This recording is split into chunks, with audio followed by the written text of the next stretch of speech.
Hello and happy Monday. I'm Molly, bringing you this week's Week in Review on AHTV. Thank you for being here. And while we're at it, let's just say to like, subscribe, share, and get that notification bell clicked on so you always get notifications for everything Aortic Cope and AHTV. Live events, Ask a Doctors, lots of great content here on our channel. So we're in November. It's November, my gosh, November 3rd. And we are just going to kick off this week right now, going into our Medical Monday, which is contributed by Ani, who is a medical student. And we're so grateful for our medical students because they give us so much great information. So this one is great. And this touches everybody. It's about exercise. And we can't hear or read enough about this because it's a stickler in this community. There's people that still run marathons, and then there's some that have a hard time, getting out and about. So this is something to keep reading, keep it in mind. It's only for the good of your heart. Obviously, after you've been cleared by your doctor. That's the most important thing. So let's just read what Ani has to say here. And it's such a common problem topic for a lot of people, exercise. So when people hear exercise for heart health, they often picture sweaty hours at the gym or pounding the pavement on a long run. But the truth is you don't need intense workouts to protect your heart. In fact, low impact, moderate aerobic activity is one of the safest and most effective ways to maintain cardiovascular health, especially if you're dealing with heart or vascular conditions. So why is low aerobic exercise? Why does that matter? The heart is a muscle, and like any muscle, it gets stronger when you use it regularly. And aerobic exercise, it's the kind that gently raises your heart rate and keeps it up for a little while and improves circulation. It lowers your blood pressure and helps control weight and cholesterol. The key here is consistency, not intensity. So that's a good thing to know. I mean, you don't have to just go at it, go for it and, knock yourself out. You could just go for slow walks, any movement. Walk to the mailbox, walk your dog, walk around the house, make a bed, change your sheets. I don't know. I only say that because that's what usually gets me is making that darn bed. I'm like, okay, that was a workout. Anyway, so here's some great options for low impact movement. Walking, duh. It's the simplest and most underrated exercise. 20 to 30 minutes a day can make a huge difference to your heart health. Stationary cycling, if you have access to one, it's easier on the joints and then like running, and you can control the pace to keep it comfortable for you. You also can watch a movie, you can listen to music, you could scroll around. I mean, get distracted, put some earbuds in. It makes the time go fast. Swim, this is my favorite, swimming or water aerobics, which I do both. The water supports your body, making it low stress on your joints while still giving you a heart workout. And it is a good workout, that water aerobics. If you can find one in your community, they're just great. I have one right next door. I love it. Elliptical training. That's the one that anyway, a smooth, low impact motion that's great for people with knee or hip issues. And you do get a really good workout with those ellipticals. Tai Chi or light yoga. That is, not only is it good for your flexibility and balance, but it can also reduce stress, which is a big win for your heart. Low stress makes your heart happy.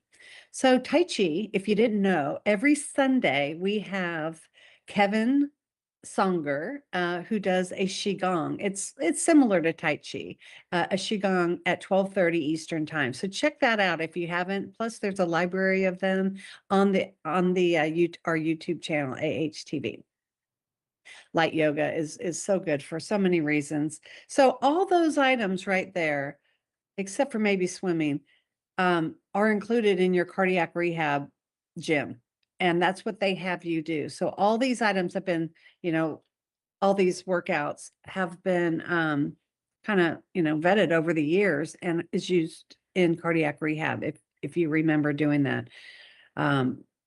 Great it makes you feel so good. And it's a slow pace, low intensity, but you get a good workout. So how much is enough? The American Heart Association recommends about 150 minutes a week. Moderate exercise, that's about 30 minutes a day. You don't need to do it all at once. Even breaking it up into 10 to 15-minute sessions, that counts. So that's something to remember. You don't have to just set aside 30 minutes to go get your, walk on. You can just do a little bit here, a little bit there, and a little bit there. Easy, breezy. So tips to get started safely. So start slow and increase gradually. Listen to your body. Stop if you feel chest pain, dizziness, or unusual shortness of breath.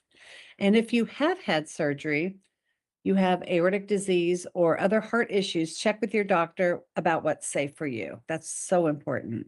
The bottom line, you don't need to run marathons to take care of your heart. A daily walk, sometime in the pool, a gentle bike ride can go a long way in keeping your heart strong and your body healthy. The best exercise is the one you'll actually enjoy and stick with. So find something you like and make it part of your routine. Going into the winter cold months, this is, something really important, but you can find some place to do it safely and stay warm and get that exercise in 30 minutes a day. That's all it takes.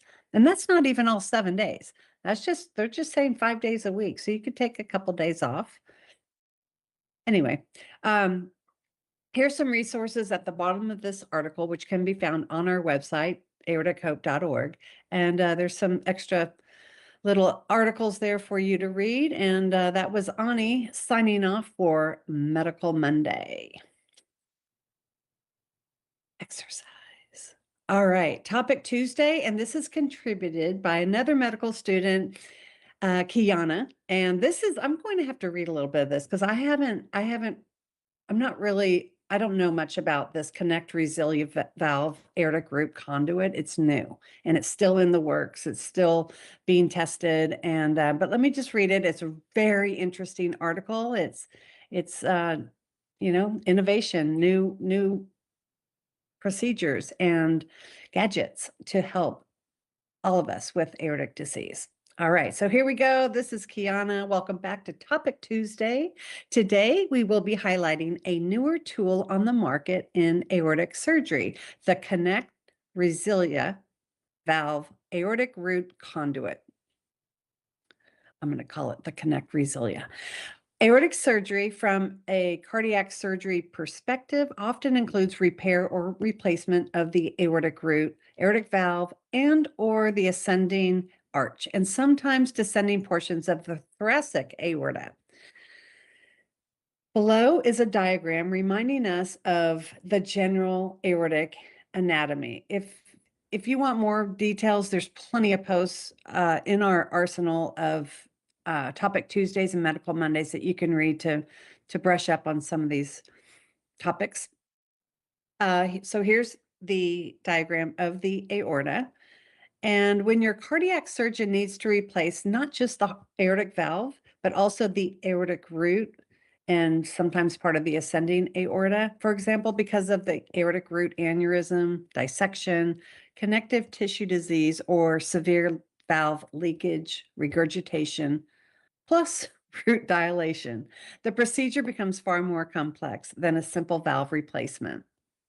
The conventional surgery in this scenario is the Bentall procedure, which involves replacement of the aortic valve, a conduit graft replacing the aortic root and ascending aorta, and a reimplantation of the coronary arteries into that graft.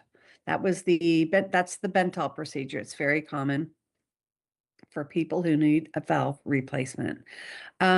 The surgeon in this Bentall procedure, the surgeon builds the valved conduit in the operating room, just creates it by sewing a heart valve into a synthetic graft before implanting it. This new gadget, the Connect Resilia conduit, by contrast, comes pre-assembled from the manufacturer. The valve and graft are already integrated as a single ready-to-use unit, and this helps reduce time in the operating room and ensures consistency in how the valve and graft are connected. The graft portion also has a built-in Valsalva shape that mimics the natural root anatomy, which may improve blood flow across the valve compared with older straight tube grafts. Very interesting. This is so cool. Look at this diagram. Oh, that's so neat. I can, yeah, okay, so here we'll keep going here. Research has continued to be done on the Connect Resilia conduit with early studies showing that it performs well in the short term, offering good blood flow across the valve and low complication rates. However, because the device is relatively new, it was approved in 2020, so 5 years ago, long-term results are still being collected.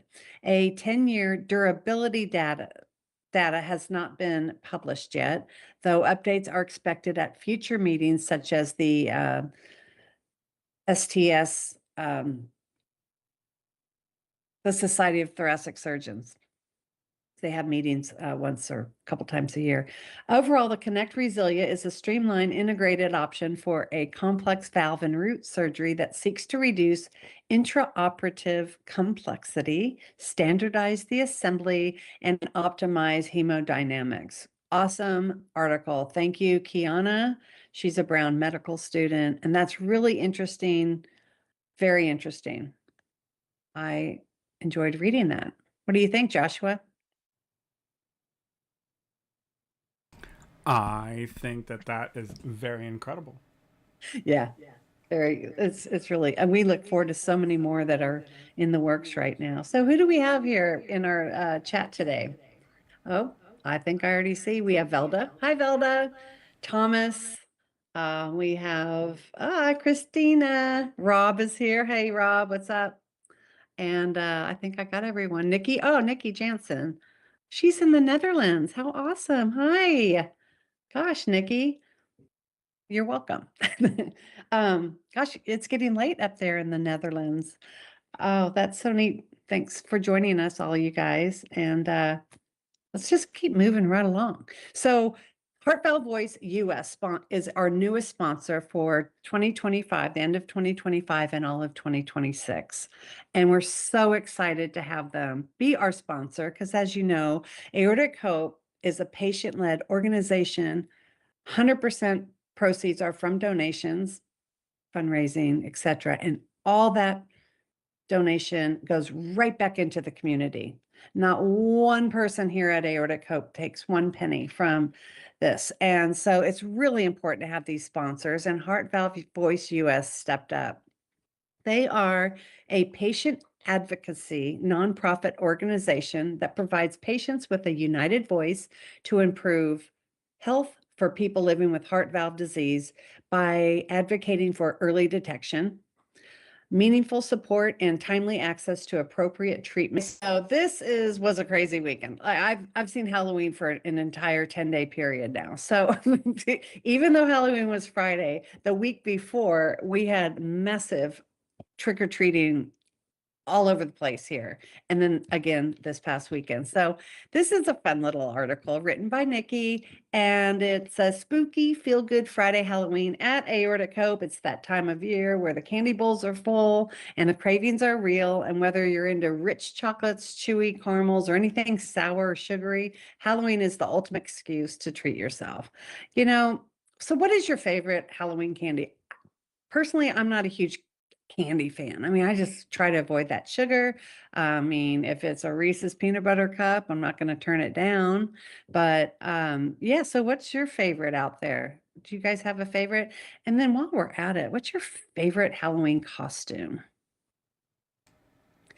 So yeah, anyway, that ship sailed. That was last week, and we're moving right into Thanksgiving and the holidays. That's what gets me, right? We had people set up their Christmas stuff before Halloween, Oh, oh yeah. There's right? Christmas all over the place. I I'm can't even curious how believe many it. people like candy canes for Halloween.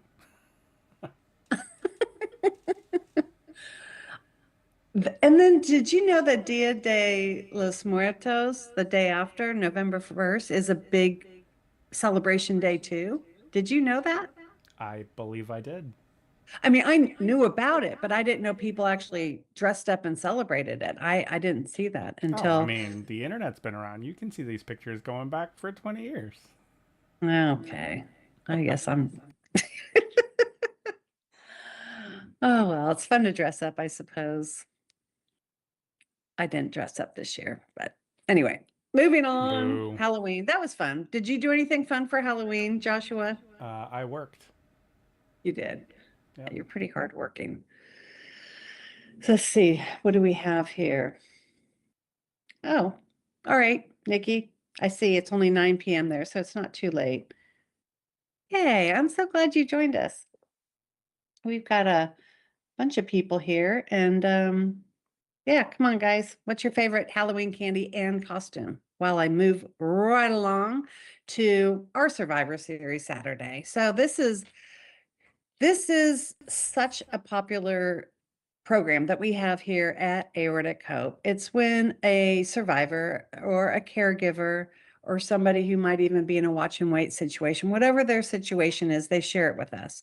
And they're just great stories, and to hear, what people have gone through. You're going to connect with one person minimally. I mean, you're going to identify, and it's just so great to support the person who is telling their story. It's very cathartic to tell the story and get it out there. We do it various different ways. We do a live event, which Joshua produces, and it's pretty exciting. You can be involved in the chat and talk to the person. That's live. You can record it and do a video recording. Joshua can help you with that also.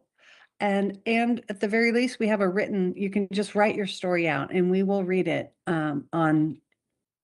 we'll read it. So contribute. If you haven't contributed yet, go ahead and do it. There's a link right there. And for those that already have contributed, uh, think about coming back in and be part of our Where Are They Now series. So we'd like to hear from you to see how you're doing after X amount of time that you have since you did the last Survivor story. We love this. We love our Survivor series Saturday. So if you haven't watched them, just go right here to the channel and search. And we've got probably, I think we're pushing 200 stories already. It's been in the works for over 10 years. Very popular, very, very popular. And thank you for everyone who has contributed. So share with us Sunday at Aortic Hope. I mean, I still can't believe it's November. We're in the final stretch of the year, and it's a time many of us need or do pause and look back over the year and look back and see what we've overcome, what we've learned, and how we've grown. For some, the season brings gratitude and anticipation, and for others, it can stir up mixed emotions. Um, and all those feelings obviously are valid. At Aortic Hope, we want to remind you that every step forward counts, no matter how small. We'd love to hear from you and how you're feeling as this year begins to wind down. What's the one thing that you're proud of from this past year, or something you look forward to in the new year? Share with us. We want to hear from you. We're here to support you, and some of your reflections might just inspire someone else in the community to see how far they've come. It's fun. Yeah, we're a community. We're a very interactive community. We like to help one another, and it's very important. Air to Cope is good at that. So with everything that is offered, we have this here on the events page, and the support groups are listed at the top for caregivers, survivors, and caregivers. We have the Canadian group, and Grupo de Apoyo, which is a Spanish-speaking support group. And we also have the bereavement, and those dates and times are up there. So let's see what we have here. Tomorrow we do have our first support group meeting. It's at noon Eastern time, and that will be the first one of the month. And then Tuesday we have a AHTV, I believe it's live event, right, Joshua? The aortic athletes are presenting Daryl Libram. Daryl That'll Libram be from Down Under. Yeah, great. This'll be so, but all theirs are so good. We love That the air to cat. I love the aortic Yeah, athletes. it's why we're going at 8 p.m. Okay, because Yeah, he's down under. because he's Gotcha. tomorrow. You know what I mean? It is Wednesday Yeah, morning for him when yeah. we do this. Oh, that'll be great. It'll be great. Oh, I can't wait. I can't wait. Um, Very good. And then on Wednesday, the 5th, we have the Canadians up there doing their support group meeting, and they meet at 6 p.m. Eastern time. Sunday, the 9th, we have Kevin Songer and his Qigong. So if you want to get your Qigong on, he goes at 12:30 Eastern time.